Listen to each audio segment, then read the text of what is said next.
দেখেনি, কেউ তাকে চিনেও না। সে কোনো লৌকিকতার তোয়াক্কা না করলেও আপনার শিওরে বসে অঝরে কাঁদতে শুরু করলো। তার সেই কান্না অন্য সবার চেয়ে আলাদা।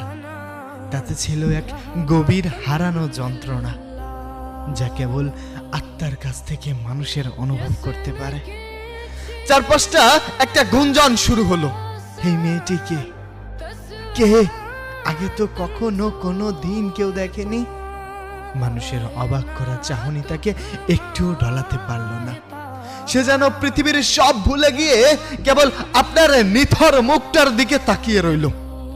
তার কান্নায় সেদিন বৃষ্টির শব্দ যেন স্নান হয়ে গিয়েছিল।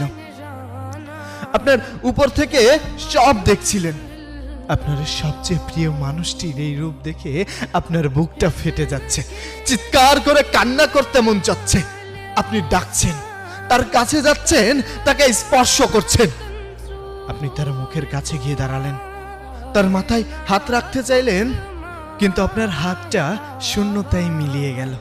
সে আপনার কানের কাছে মুখ নিয়ে ফিস ফিস করে কিছু একটা বলল, যা কেবল আপনিই শুনতে পেলেন। সেই কথাগুলো শুনে আপনার খুব মায়া হলো।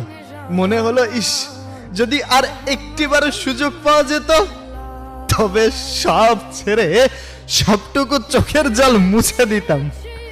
ঝিমঝিম বৃষ্টিটা তখন পড়ছে। আপনার নিথর দেহটা যখন কাঁধে তোলা হচ্ছে, আপনি দেখলেন সে তখনও সেই বৃষ্টির মাঝে মাটির দিকে তাকিয়ে চিৎকার করে কাঁদছে আর ছটফট করছে, একদম স্তব্ধ হয়ে। আপনি দূরে চলে যাচ্ছেন। আপনার চারপাশটা ধীরে ধীরে ঝাপসা হয়ে আসছে। আপনার খুব কষ্ট হচ্ছে, কিন্তু পৃথিবীর সব নিয়ম মেনে আপনাকে চিরন্তর এক নীরবতার দিকে এগিয়ে যেতে হচ্ছে। স্যার, ঠিক এমন মুহূর্তে কেমন হবে? একটি সেকেন্ডের ব্যবধান। এই ক্ষমতা, অর্থ, সম্পদ, মানুষকে দেওয়া ধোঁকা, কষ্ট, যন্ত্রণা, সবকিছু।